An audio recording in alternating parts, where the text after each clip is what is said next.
I saw the man that saved me when I was being roped. When I was 13 years old, I was roped behind a church next to the middle school I attended.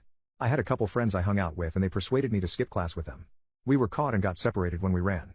I ended up behind the church, alone. Then, a man came around the corner. He was much bigger than I was at 13 years old. I was immediately scared and knew something bad was going to happen. He came up to me and said I was the snack he had been looking for. I tried to run, but he grabbed me and pinned me against the wall. I had no chance of escaping him. The assault happened for around 3 minutes. I was exhausted from trying to fight off this man and trying to scream while he was crushing my body with his.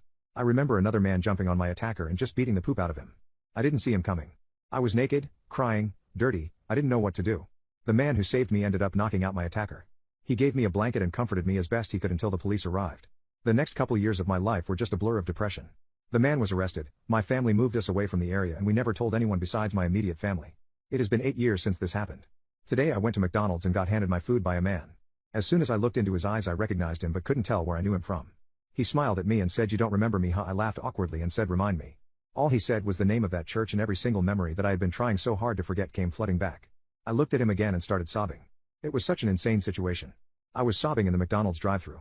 I was partly crying because of all the memories, but mostly because this man saved me and I didn't even remember him. He came out, and we talked for almost an hour.